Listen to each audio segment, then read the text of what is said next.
igama uthi wena mfana uthi namhla sizuza inhlanhla masibona inkosi uNyazi lwezulu impela uThixo vele ezulwini. Uthi mina ngaphenduka ngesikhathi senkosi inyanga yezulu bayamazi obaba balapha. Uthi ngahamba nenkosi inyanga yezulu. Uthi kodwa kwathi ngelinye ilanga ngisekhaya ebusuku ngilele. Uthi kwaqhamuka inkosi ihamba ngebhanoyi. Uthi yathi mayiphezulu kwekhaya kithi ngiyibone ebusuku ngilele. Inkosi inyanga yezulu kanti phambi kwayo kuhamba inkosi ngangicabanga ukuthi umqalo wendlela. Kanti akuyona umqalo wendlela weNyazi lwezulu nesikhathi senkosi inyanga yezulu. Uthi yabe sidedeleza inkosi mayiqondana nekhaya sebehla basebeyangibopha. Konke ukuthi masilapha amaNazaretha umthetho wethu sithunywe. Ibophe sinazo shemba kabuphi imuntu kodwa siboshwa ngabazali bethu. Uthi yathi mayengibopha ngase ngiphatheka kabi. Yayisiyangilimaza lento ukuthi awunkosi yamakhosi. Ngoba ngihambe njalo ngiye nasentabeni, ngiye nasesidlweni, ngiye nasemgidini, ngiye kuyo yonke indawo lapho ngibiza khona. Khona lusizi liqhamukapi. Uthi nize ngabona mzokwana kade kufika uNkulunkulu siqala ukumbona emhlabeni oyikade lokho yabakhona inkosi iNyazi lwezulu. Ngathi ngiyibonile inkosi yangibopha ngesikhathi senkosi inyanga yezulu. Qonda ukukhuluma ngoNyazi lwezulu oluvela ezulwini. Ngiyazi mhlawumbe bakhona basangabayo. Uthi ngaleyo ngathi uthi ngabe sengiphikelela khona bayamazi obaba wayenentshebende ngaka. Uthi ngathi mangifika khona ngase ngiguqa. Uthi ngathi sekusela abantu abathathu ukuthi ngifike kuye. Uthi ngase ngibone ukuthi inkosi isizosukumela ukuhamba. Uthi ngavele ngamemeza. Ngathi inkosi yezulu nomhlaba ngize phambi kwakho. Uthi base kuyathuleka wathi inyaka la yini. Ithi ngize phambi kwakho njengesone saboshwa. Usuke ngaboshwa ngalo ngazi namanje icala lake la ngembathu ukuthi kwangelani. Sempethe eManazaretha. Kukhona umuntu oyingcolisena khona ombethwe ngabantu bakuba abangcolile abafuna bageze. Uthi wathi mayiqeda ukusho njalo. Uthi yathi isikhathi uthi yabheka amagumbo manje. Uthi yayisethi namanje baba angaze ngiphinde ngibone uzongikhulula ngoba kwakuyisikhathi senkosi inyanga yezulu. Bakhona ukubana ongabambuni. Uthi kwahamba isikhathi uthi yayisiphenduka ingibheka yayisiphenduka kubaba oyiseduze wayesithi awukumbuze lo muntu wakho wakhona nekuphakamile. Uthi wayesethi cha akaze wasengiphendula baba akaze ngibe bikhe kuphakamile ngifikele emzini wasebuhleni. Uthi yayisisondele ethi yayisithi ngitshela ukuthi akahamba inciphise lentshebe yakhe lapha. Cala lakhe lathethwa kanjalo.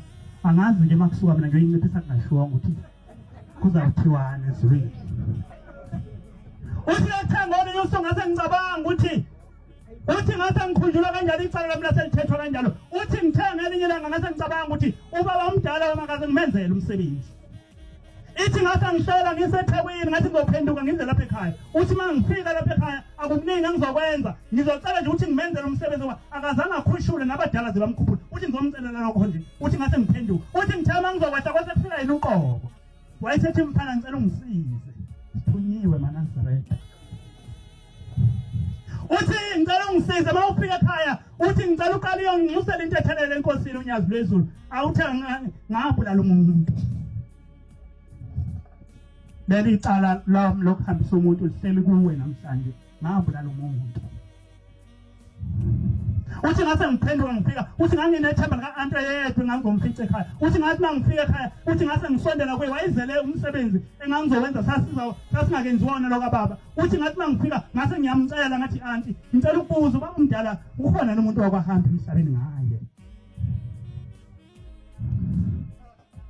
Wayesethi ukhona. Wathi ukhuluma nani ngalento ukhuluma ngayo wena? Wayesemdonsa ngengalo wayeseyongena naye endlini ngenhla. Uthi wayesethi abaphume bonke abantu abube khona. Uthi base besala kwabili. Sho njalo lo baba. Uthi wayesethi lapha mntanami ngitshela ukuthi kwenzakalani. Akahambanga ubaba wakhe akambulalanga umuntu. Uthi kwenzakalani. Uthi wayekade esebenza ngapha eSayhe. Uthi ba iziphansi zayiphenduka zizindidi. mangabe kwakulinywa kubhekelwe ezinye inkabi zibe ibhekele kwakushayelwa inkaba ongekho kanjani. Uthi ngaleyo nkathi kwenzeka njalo, uthi lo muntu wayishayela, uthi wabe elima namabhunu, kwakuyiwe wayelima nebhunu, yena ebambe intambo. Uthi ibhunu lashaya inkabi, lishaya yena, lishaya inkabi, lishaya yena, ziyojika phambili lashaya inkabi, lishaya yena. Waze wabona ukuthi lo muntu sengiphelile istrap lapha engiqeda ngosebona ukuthi ngcono ngibaleke manje. Khona eminye imithwalo siyithwesa ngabazali bethu. Asicela ushembe ngoba uyabona yena kude. Nemihla yethu singahlala kanjena kanti asikwa shembe abazali bethu bengafikile khona. Uthi zathi mayiphenduka wafaka istrap, zathi mayiphenduka ibhekele wafaka istrap, zathi mayiphenduka ibhekele wafaka istrap, zathi ibhekele wafaka istrap. Uthi wayisebona manje angiyeke le ntambo ngivele ngibaleke. Wayiyeka intambo ngena ngejubane. Weqa amagabade, wayiyeka nalolu istrap wasilahla phansi wayesemhupha ngejubane.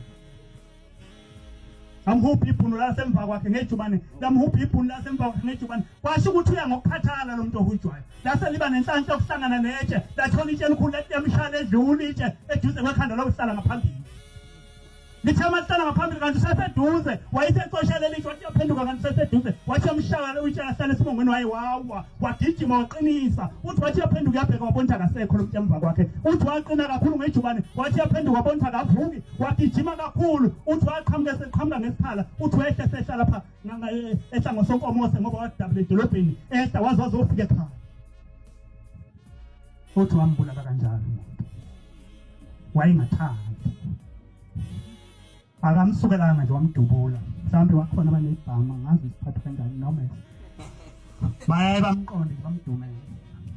Yena kodwa wambulala engathanda umthetho wakhe kodwa akazafike ndawo. Cela uNkulunkulu khumbula abazali bakhe. Nkosi.